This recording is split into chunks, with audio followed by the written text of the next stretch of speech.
उत्तिष्ठ भारतः, माँ भारती आपके सभी सपनों को पूर्ण करे।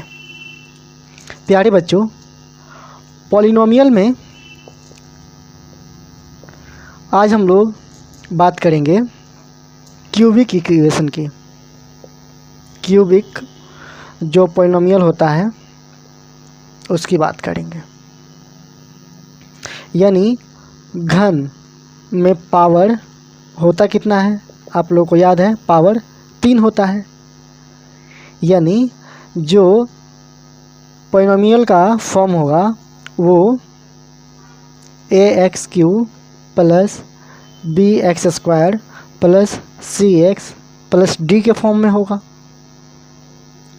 और इस फॉर्म को जब हम लोग अध्ययन करेंगे तो देखेंगे कि इसके रूट्स कितने आएंगे। यानी जो हम लोग फाइंड आउट करेंगे तो देखेंगे इसके रूट्स कितने आते हैं। तो आज हम लोग शुरू करते हैं इस चैप्टर को। और आज लंबा क्लास नहीं होगा, एक छोटा सा ही क्लास रहेगा जिसमें आज हम लोग सिर्फ ग्राफ देखेंगे। उसके बाद इक्वेशंस के जो सॉल्यूशन आते हैं उनके कांस्टेंट और कोफिशिएंट में क्या रिलेशन होता है उन बातों को देखेंगे। तो हेडिंग है आज का घन वाले बहुपद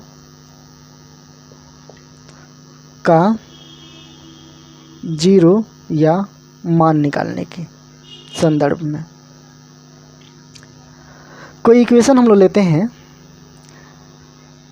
p of x equal to x³ minus x। अब इसके लिए हम लोग एक टेबल बनाते हैं। टेबल जैसे कि आप लोग देखते आ रहे हैं कि ऐसा कोई टेबल है जिसमें ये x है और ये y है। यहाँ मैंने px को y मान लिया और इसको लिखा x³ माइनस x। तो अब हम लोग को वैल्यू लेना है x का। जब हम लोग x का वैल्यू 0 लेते हैं तो 0 x का वैल्यू लिया तो y बराबर कितना आएगा, 0 का क्यूब माइनस 0 यानी कितना आएगा 0। तो y भी कितना हो जाएगा, 0 हो जाएगा। वैसे ही जब हम लोग x का वैल्यू यहाँ पे लेते हैं -1 वैल्यू लेते हैं तो -1 का क्यूब माइनस ऑफ 1, -1 का क्यूब जो होगा -1 होगा। और माइनस और माइनस मल्टीप्लाई करते हैं, माइनस को माइनस से मल्टीप्लाई करते हैं तो पॉजिटिव नंबर आता है। जैसे -2 इंटू -2 +4 होता है। तो यहाँ पे -1 को -1 से मल्टीप्लाई करेंगे तो +1 आएगा और दोनों सम होकर के 0 देगा। यानी जब हम लोगों ने x बराबर -1 लिया तो y बराबर 0 ही आया। अब लेते हैं हम लोग x बराबर -2 तो x बराबर -2 लिया हम लोगों ने। y का वैल्यू कितना आएगा चेक करते हैं हम लोग। -2 का पावर क्यूब -2, यहाँ -2 का पावर क्यूब करेंगे तो -8 आएगा और यहाँ +2 आएगा। यानी सम ऑफ जो करेंगे इसका -6 आएगा। तो यहाँ आया -6। अब कुछ पॉजिटिव नंबर लेते हैं हम लोग इसमें। तो सबसे पहले 1 लेते हैं। 1 लिया हम लोगों ने तो देखते हैं कितना आता है। 1 का क्यूब -1, तो 1 का क्यूब करेंगे तो 1 ही आएगा, -1 यानी ये हुआ 0। फिर जब हम लोग x का वैल्यू 2 लेते हैं तो 2 का क्यूब -2 2 का क्यूब कितना होता है 8 माइनस 2 यानी 6 आएगा। तो ये आ गया 6। अब इसके ग्राफ को हम लोग एक्स वाई कोऑर्डिनेट में देखते हैं कहाँ लाई करता है। तो यहाँ पे हम लोग सबसे पहले बनाते हैं एक एक्स वाई कोऑर्डिनेट। ये positive X, negative X, Y minus Y. जब x का वैल्यू 0 है तो y का वैल्यू भी कितना है 0, यानी ये यहाँ पे होगा। जब x का वैल्यू -1 है, -1, तो y 0 है, यानी जब x का वैल्यू -1 है तो y कितना है 0 है, मतलब कि इसी पॉइंट पे होगा। उसके बाद जब x का वैल्यू -2 है, यानी x का वैल्यू -2 यहाँ पे होगा, तो y का वैल्यू -6 आया है, -6 नीचे कहीं होगा, इधर -6 यहाँ लेते हैं हम लोग, तो ये हो जाएगा अगला पॉइंट। उसके बाद हम लोग लेते हैं x का वैल्यू 1, तो x का वैल्यू 1 यहाँ पे होगा, तो y का वैल्यू 0 है, यानी ये पॉइंट यहीं लाई करेगा। नेक्स्ट x बराबर 2 लेते हैं, तो y का वैल्यू +6 आता है, कहीं यहाँ होगा, यानी ये जो लाइन होगा कुछ ऐसा ट्रेजेक्टरी फॉलो करेगा कि यहाँ से यहाँ तक जा रहा होगा, यहाँ से यहाँ तक जा रहा होगा। अब यहाँ जो होगा वो ग्राफ कैसा होगा उसको सोचते हैं। वो तो इस 0 से पास करेगा, लेकिन यहाँ 2 रास्ते हैं उसके। या तो जैसे इसको ऐसे लिखते हैं, यहाँ पे पॉइंट क्या है 0 0 है, यहाँ के बीच या तो हो सकता है कि ऐसे जाए या हो सकता है कि ऐसे जाए। ये सीधी लाइन जाएगा कि नहीं, तो सीधी लाइन नहीं जाएगा, क्योंकि इसका पावर क्या है >1 है। जब पावर 1 होता है तो वो सीधी लाइन जाता है, तो यहाँ सीधी लाइन तो नहीं जाएगा, ये कट हो गया। इन दोनों में हम लोग को चेक करना है कि कौन होगा। उसके लिए क्या करना हम लोगों को, यहाँ जो वैल्यू लिए हैं हम लोग, ये हम लोग का लाइन है, यहाँ पे 0 0 है।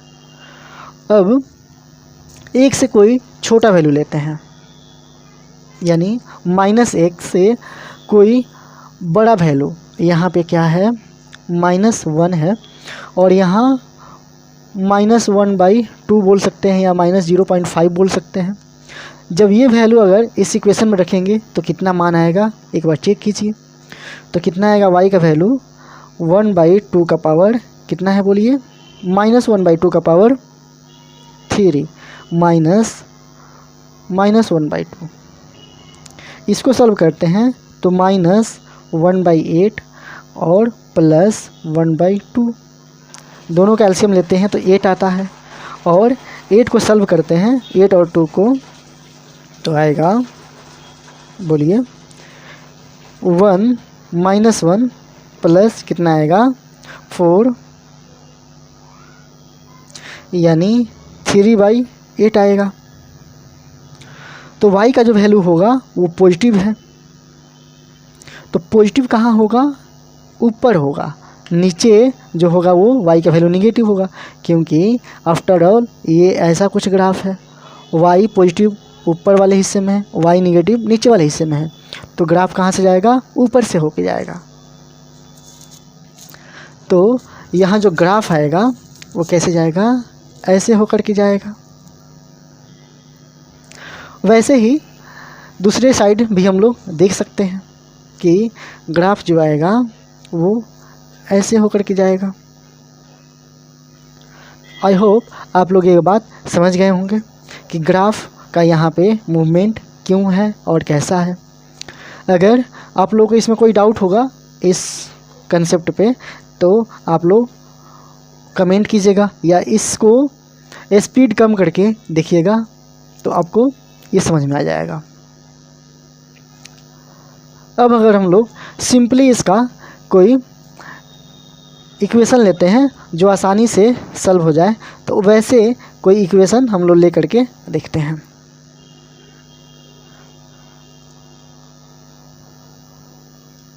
यहाँ पे अगर हम लोग लिखते हैं p of x equal to X cube, तो ये थोड़ा सा आसान हो जाएगा। इसके लिए लिखते हैं y equal to X cube, table वैसे ही बना लेते हैं हम लोग।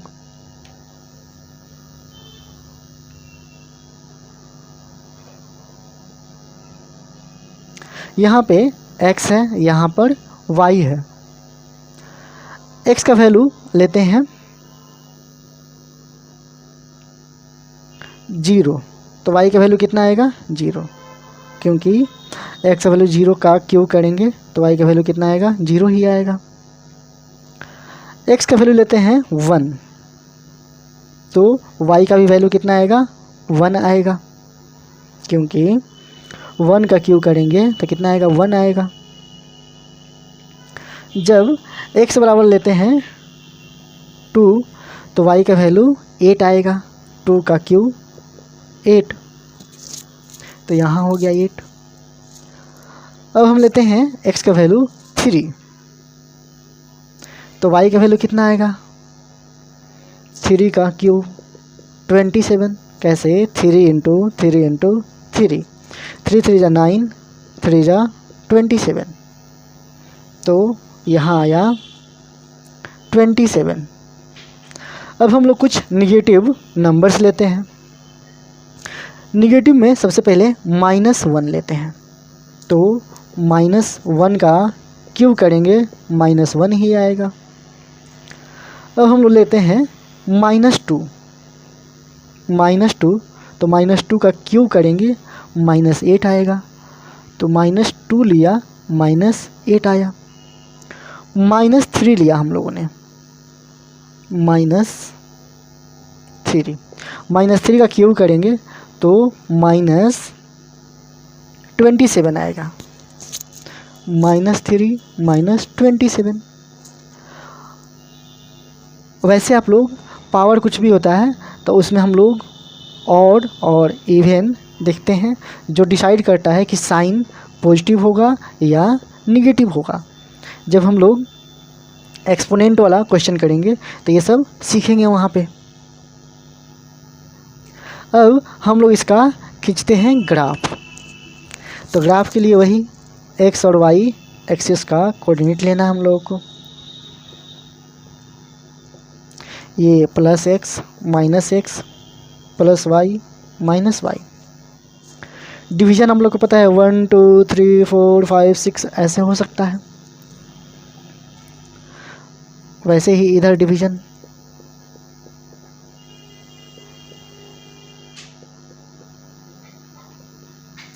अब यहाँ पे x बराबर 0 है तो y बराबर भी क्या है 0, तो पहला पॉइंट मिल गया हम लोग को ओरिजिन पे। दूसरा पॉइंट है 1 1, यानी x बराबर 1 y बराबर 1, यानी कहाँ है पॉइंट यहाँ पे। अगला पॉइंट है 2 पे 8, यानी ये है 2 और 8 कहीं ऊपर जाएगा ऐसे। वैसे ही 3 जाते हैं तो 3 27 जाता है, यानी कहीं ऐसे होगा ऊपर और ऐसे। निगेटिव वैल्यू देखते हैं तो -1 पे -1 आता है, यानी यहाँ पे है। -2 पे चेक करते हैं तो -8 आता है, तो -8 कहीं यहाँ होगा। वैसे ही जब -3 पे चेक करेंगे तो ये आउट ऑफ ब्लैक बोर्ड चला जाएगा, सॉरी ये वाइट बोर्ड है तो ये आउट ऑफ वाइट बोर्ड चला जाएगा। तो हम लोग देख सकते हैं इधर कोई पॉइंट लेते हैं। अब इन पॉइंट्स को मिलाएं तो यहाँ तो हम लोग सिंपली इसको मिला सकते हैं ऐसे ऐसे। फर्दर इसको आगे बढ़ाएं तो ऐसे ऐसे ऐसे ऐसे कहीं जाएगा। तो ये ग्राफ हुआ हम लोग का एक्स का। चलिए अब हम लोग कुछ शून्य की बात करते हैं। जो वैल्यूज होते हैं, कौन कौन से वैल्यू होते हैं, कैसे निकाला जाता है, और कांस्टेंट तथा वेरिएबल के बीच में क्या उनमें रिलेशन होता है, उनकी बात करेंगे। तो बहुपद के शून्य और गुणांक जो होते हैं उसके मध्य संबंध चेक कर रहे हैं हम लोग। Relation between relation between zeros and coefficients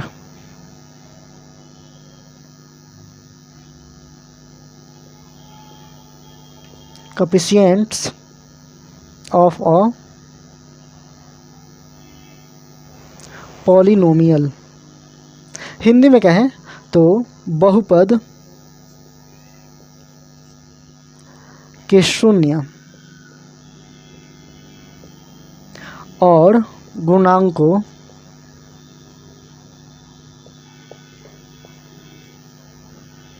में संबंध। क्या संबंध होगा उसको समझते हैं। पहले हम लोग देखते हैं जिसका डिग्री क्या हो, 1 हो। तो 1 वाली डिग्री जिसमें पावर हो तो वो क्या होता है, लीनियर इक्वेशन होता है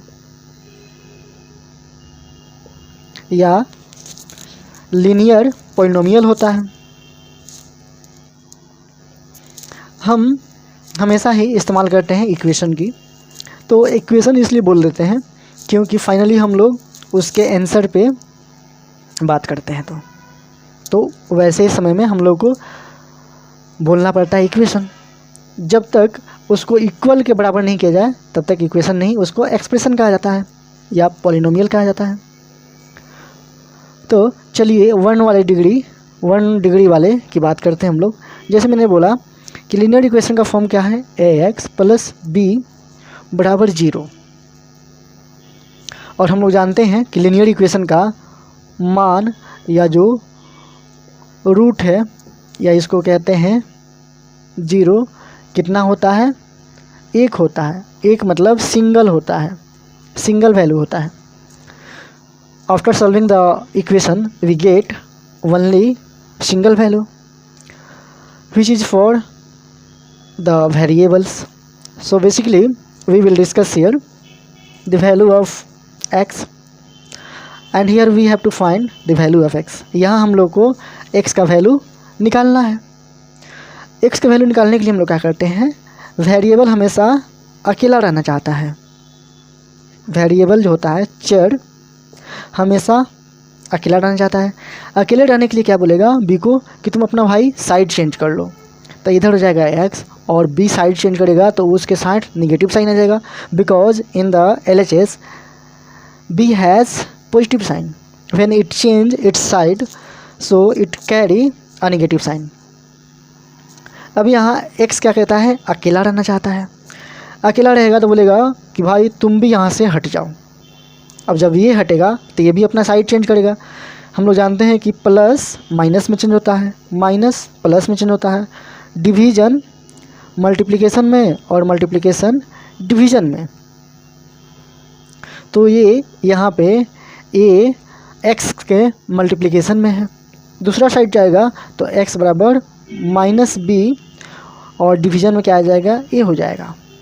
तो यहाँ x का जो वैल्यू आएगा वो -b/a आएगा। अब कोई भी इक्वेशन हो सकता है तो उसमें हम लोग x का वैल्यू आसानी से निकाल सकते हैं। कुछ एग्जाम्पल से देख लेते हैं जो 1 डिग्री वाले हैं। ये आप लोग देख करके ही बता देंगे कि इसका आंसर क्या होने वाला है। जैसे मैंने लिया 5x - 20 बराबर 0, तो आप बोलिएगा कि x का वैल्यू कितना आएगा, डायरेक्ट बोलिए -20/5, क्योंकि हम लोग का फॉर्म क्या था, -b/a। -b जो है वो कांस्टेंट टर्म का निगेटिव है बट्टा कोफिशिएंट है। हिंदी में कहें तो जो अचर पद है माइनस ऑफ अचर पद, उसमें हम लोग गुणांक से डिवीज़न कर रहे हैं। यहाँ पे गुणांक कितना दिया हुआ है, 5, तो इसलिए हम लोग लिखे माइनस माइनस क्या हुआ, +20/5 एंड इट विल बी 4, तो इसका आंसर कितना हो जाएगा? 4 हो जाएगा। अगर हम लोग इसको प्रोसेस से सॉल्व करते हैं फिर भी वही आंसर आएगा। जैसे लिखा 5x minus 20 equal to 0, side change करते हैं तो इधर लिखेंगे 5, ये दूसरी साइड जाकर कितना हो जाएगा? 20, x बराबर 20/5 and this will cancel where it is 4। कोई और क्वेश्चन देखते हैं जो थोड़ा टफ हो, तो उसमें हम लोग निकालेंगे क्या? x का वैल्यू। जैसे हम लोग के पास कोई इक्वेशन दिया हुआ है -17x प्लस 51। अब ये देखने में थोड़ा सा अजीब लग रहा है बट हम लोग को कोई प्रॉब्लम नहीं होगा। इसको सबसे पहले हम लोग 0 कर देंगे तो ये बन गया अब इक्वेशन। इक्वेशन को हिंदी में क्या कहते हैं? समीकरण। तो एक समीकरण बन गया। अभी हम लोग सीखे हैं कि x का वैल्यू क्या होता है? माइनस ऑफ अचर पद बट्टा गुणांक। माइनस ऑफ अचर पद को बोलते हैं माइनस ऑफ b बट्टा a, यानी इंग्लिश में क्या है तो minus of constant term by coefficient. लिखना क्या है? Minus of 51 bye -17। सॉल्व करेंगे इसको तो माइनस से माइनस कैंसिल, 17 3 जा कितना होता है? 51, तो आंसर क्या हो जाएगा? 3। अगर इसको हम लोग सिंप्लीफाई करते हैं तो ये है -17x प्लस 51 बराबर 0। x को या तो उधर दूसरे साइड भेज दें या कांस्टेंट टर्म को इधर भेज देते हैं, तो इधर क्या हुआ? -17x, दूसरी साइड 51 गया तो -51 होगा। अब x अकेला रहना चाहता है तो माइनस ऑफ 51 बाई -17, माइनस से माइनस कैंसिल और 17 3 जा 51, तो ये आंसर हो गया। या हम लोग इसको ऐसे भी लिख सकते हैं, लिखें हम लोग -17x प्लस 51 बराबर 0, तो 51 को इस साइड रहने दे, दूसरे साइड भेज दे 17x, इधर x छोड़ेंगे तो 51 बाई 17 इजकल टू x, तो x बराबर कितना आ गया? 3 बराबर x आ गया। किसी भी तरीके से बनाएंगे, हम लोगों को बस साइन याद रखना है, चिन्ह गलत नहीं होना चाहिए, तो हम लोग का आंसर हमेशा सही आएगा। इसके बाद बात कर लेते हैं हम लोग क्वाड्रेटिक इक्वेशन की, यानी द्विघात समीकरण की। तो यहाँ सिर्फ हम लोग बेसिक सीखेंगे क्योंकि ये चैप्टर है पॉलिनोमियल। तो पॉलिनोमियल में हम लोग जितने भी टाइप के एक्सप्रेशन है इक्वेशन से उनके बेसिक सीखेंगे, फिर उसको आगे दिखेंगे। तो बात करते हैं हम लोग क्वाड्रेटिक इक्वेशन की। सबसे पहले हम लोग हेडिंग डालते हैं द्विघातीय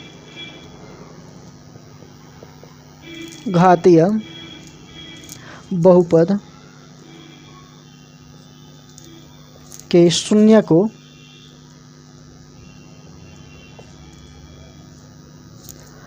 एवं गुणांकों में संबंध। The relation between the coefficient and the zeros of quadratic polynomial। तो इसको इंग्लिश में कहें तो हो जाएगा, कोई इक्वेशन लेते हैं हम लोग किस फॉर्म में? ax² plus bx plus c बराबर 0 के फॉर्म में। जब इसको सॉल्व करते हैं हम लोग तो x का वैल्यू जो आएगा, x का जो वैल्यू आएगा वो डिपेंड करता है किन और किन चीज़ों पे। तो यहाँ पे हम लोग जानते हैं कि जो द्विघात समीकरण होता है उसके 2 रूट्स आते हैं और इनके रूट्स को हम लोग नाम देते हैं अल्फ़ा एंड बीटा। तो अल्फ़ा और बीटा नाम देते हैं, फिर उनको सॉल्व करते हैं। तो अल्फ़ा और बीटा में जो रिलेशन आता है वो आता है -b/a, यानी x का जो कोफिशिएंट है वो माइनस साइन के साथ और उसमें x² के कोफिशिएंट से भाग कर देते हैं, तो आता है अल्फ़ा प्लस बीटा। वहीं अगर अल्फ़ा इंटू बीटा निकाला जाए तो आता है c/a, जो कांस्टेंट टर्म है उसमें a का डिवीज़न कर देते हैं।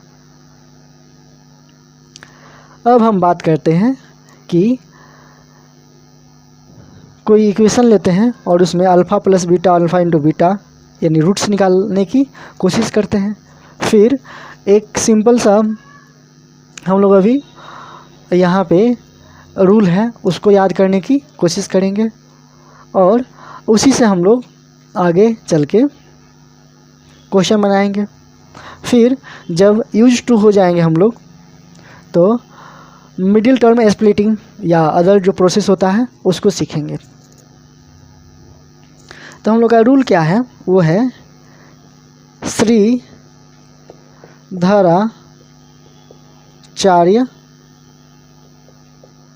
नियम। होता क्या है ये, इसको समझते हैं। ax² plus bx plus c अगर कोई क्वाड्रेटिक इक्वेशन है तो इसके रूट्स निकालने का जो फॉर्मूला होता है वो होता है अल्फ़ा एंड बीटा निकालने का -b plus minus root b² - 4ac/2a। अब ये क्या है, यहाँ लिखा है प्लस और माइनस, तो जब अल्फ़ा निकालना होगा तो इसको लिखेंगे -b plus root b² - 4ac/2a। वहीं जब बीटा निकालना होगा तो -b minus root b² - 4ac/2a लिखना पड़ेगा। तो प्लस और माइनस का कंसेप्ट आप लोग समझ गए। तो ये बेसिक सी बातें हैं। अब एक क्वेश्चन इस पे देख लेते हैं कि उसका रूट कैसे निकालना है। तो ये हर जगह अप्लाई होगा, जहाँ भी क्वाड्रेटिक इक्वेशन दिया होगा वहाँ अप्लाई होगा।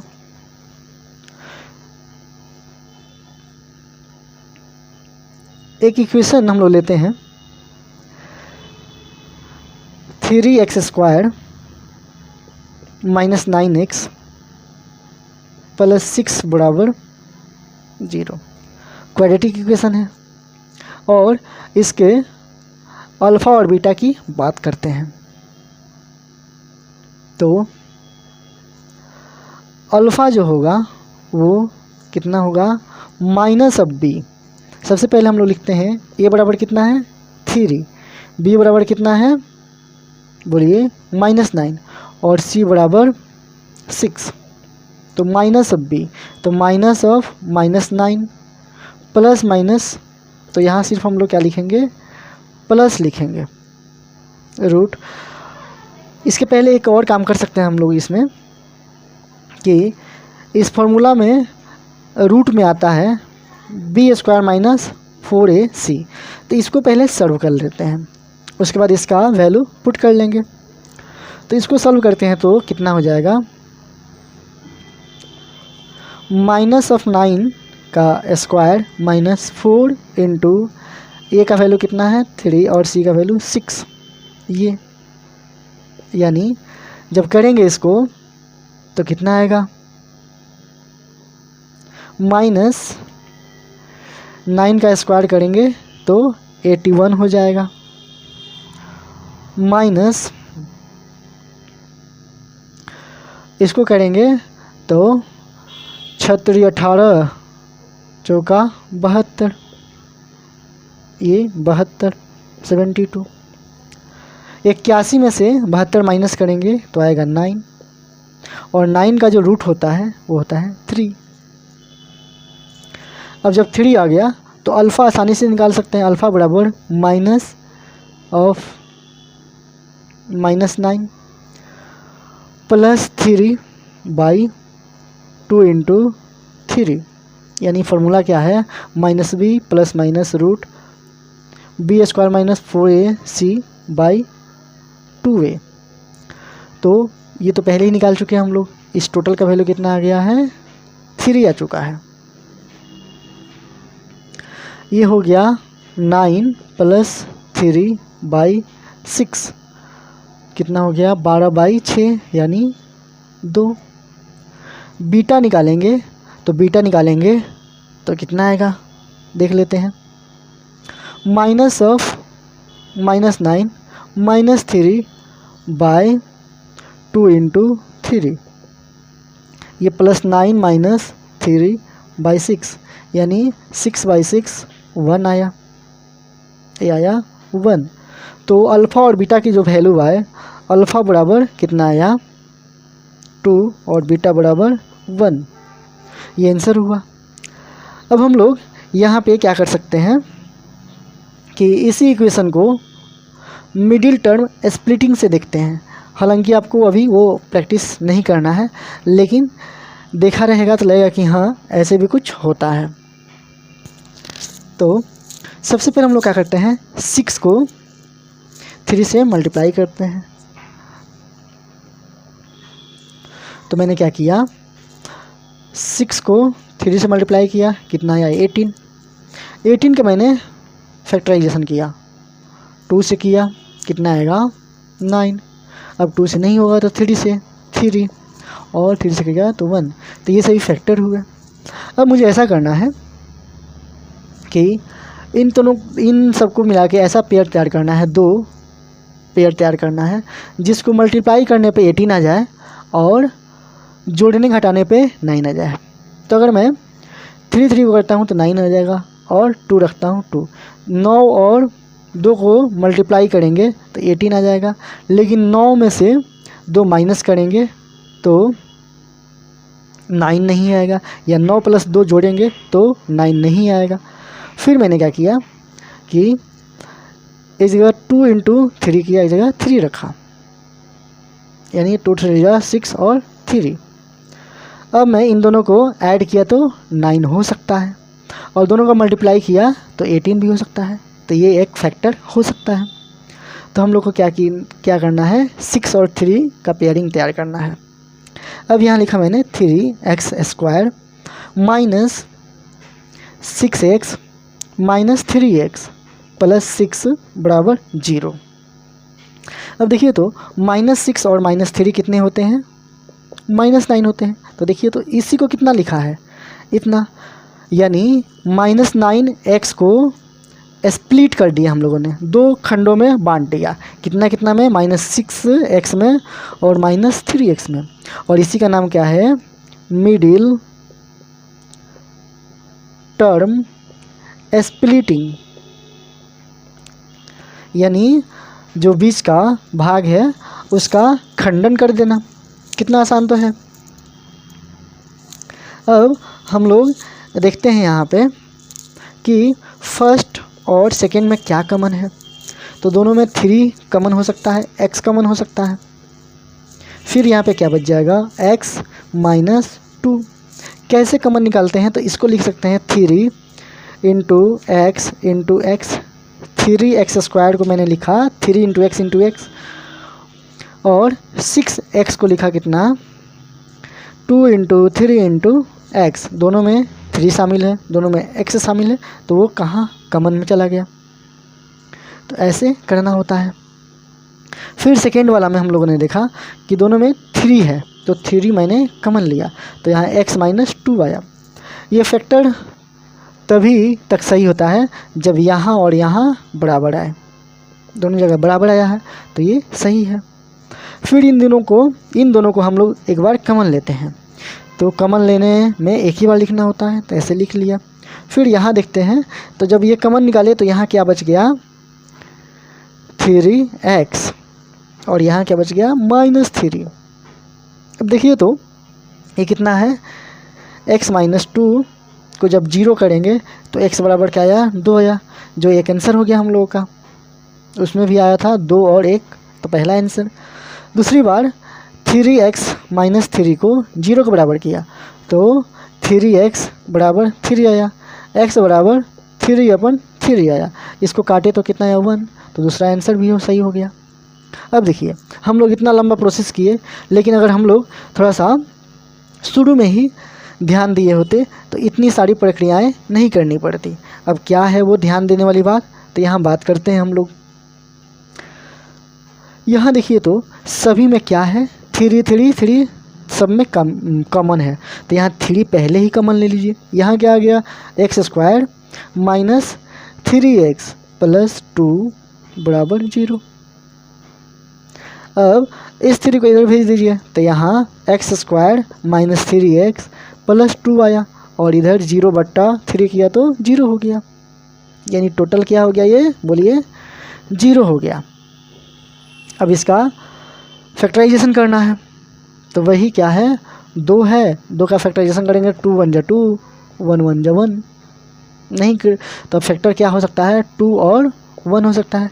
देखिए तो 2 और 1 को जोड़ने पे 3 आ सकता है, और दोनों को मल्टीप्लाई करने पे 2 आ सकता है, तो आसान है। फिर हम लोग यहाँ क्या करेंगे, लिखेंगे x² और मिडिल टर्म स्प्लिट करेंगे, तो यहाँ पे क्या हो जाएगा, 2x माइनस x प्लस 2 बराबर 0। दोनों में क्या कॉमन है, x कॉमन है, तो x कॉमन निकाला तो x माइनस 2 आया। इन दोनों में क्या कॉमन है, 1 कॉमन है, तो 1 कॉमन निकाला तो x माइनस 2 आया। दोनों में क्या कॉमन आया, x माइनस 2, तो x माइनस 2 कॉमन निकाला, यहाँ पे बच गया x माइनस 1। देखिए एक बार x माइनस 2 को किया 0 तो x बराबर 2, दूसरी बार x माइनस 1 को 0 किया तो x बराबर 1 आ गया। तो इतना आसान होता है। चलिए अब हम लोग देखते हैं क्यूबिक इक्वेशन के बारे में। तो क्यूबिक इक्वेशन को देखते हैं, और क्या है इसमें, सिर्फ हम लोग क्यूबिक इक्वेशन में अल्फ़ा बीटा गामा के रिलेशन को देख लेंगे, और उसके बाद आज का टॉपिक हम लोग स्टॉप करेंगे।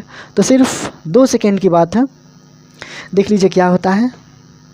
सबसे पहले हम लोग हेडिंग दे देते हैं कि त्रिघातीय बहुपद के शून्यकों और गुणकों में संबंध। त्रिघातीय बहुपद के शून्यकों और गुणांकों में संबंध। The relation between the zeros and the coefficients of cubic polynomials. तो इसको हम लोग समझते हैं। सबसे पहले हम लोग त्रिघातीय जो समीकरण होता है उसको लिखते हैं, जिसमें लिखा ax³ plus bx² plus cx plus d बराबर 0। जैसे जिस दिन हम लोग शुरू किए थे टॉपिक, उसी दिन बात किए थे कि जितना पावर होता है उससे एक ज़्यादा उसमें टर्म होता है। तो इसमें पावर कितना है, 3, और टर्म कितना, 1 2 3 4 टर्म हो गए। तो ये हम लोग पहले से जान चुके हैं। p बराबर कितना है, 3, जिसको डिग्री भी कहते हैं। इसमें सिर्फ रिलेशन ये होता है कि इसके रूट्स कितने होते हैं पहले जान लेते हैं हम लोग। रूट्स बराबर 3 होते हैं। 3 मतलब दिस इज 3, यानी 3 इसके मूल होते हैं, और उनका नाम क्या है, अल्फ़ा बीटा एंड गामा। इन तीनों में जो रिलेशन होता है वो होता है alpha plus beta plus gamma बराबर -b/, ये जैसे कि यहाँ पे क्या है b और ये है a, तो -b/a होता है। वहीं alpha beta plus beta gamma plus gamma alpha बराबर होता है c/a। वहीं अगर अल्फ़ा बीटा इंटू गामा करते हैं तो आता है -d/a। तो अगर यहाँ तक हम लोग सीख चुके हैं, अगर बाई क्वाड्रेटिक इक्वेशन की बात की जाए तो वहाँ पे क्या हो सकता है वो भी हम लोग देख सकते हैं। लेकिन उसके पहले एक चीज़ समझ लेते हैं, फिर हम उसके रूट्स की बात करेंगे और वाउंड अप कर देंगे आज के सेशन को। तो यहाँ पे साइन जो होता है सबसे पहले क्या, माइनस प्लस माइनस, तो इसके बाद क्या आएगा, प्लस आएगा, यानी minus plus minus plus minus plus minus plus. तो जहाँ तक इनफाइनाइट तक जाएंगे तो यही सीरीज चलता जाएगा, क्या, कोफिशिएंट का प्लस और माइनस का सीरीज। तो चलिए अब लास्ट एक उसको समझ लेते हैं कि अगर हम लोग के पास कोई बाई क्वाड्रेटिक इक्वेशन है, यानी फोर्थ पावर वाला, p बराबर कितना है 4, इक्वेशन क्या हो सकता है, ax4 plus this is 4 ax4 plus bx³ plus cx² plus dx plus e बराबर 0। तो यहाँ पे जो बात होगा, alpha plus beta plus gamma plus delta is equal to होगा -b/a। वहीं अगर मल्टीप्लिकेशन की बात करें तो आप लोग जानते हैं अगला क्या हो जाएगा, बोलिए c/a, और अगला क्या हो जाएगा -d/a, और अगला क्या हो जाएगा e/a। तो ऐसे सीरीज चलेंगे। और यहाँ पे तो आप लोग जानते हैं क्या आएगा, वो पढ़ना है नहीं आप लोगों को, मैं लिख दूंगा, कोई फ़ायदा है नहीं। तो चलिए आज की क्लास को यहीं पे एंड करते हैं और अगले सेशन में बात करेंगे हम लोग कुछ नए टॉपिक के पे।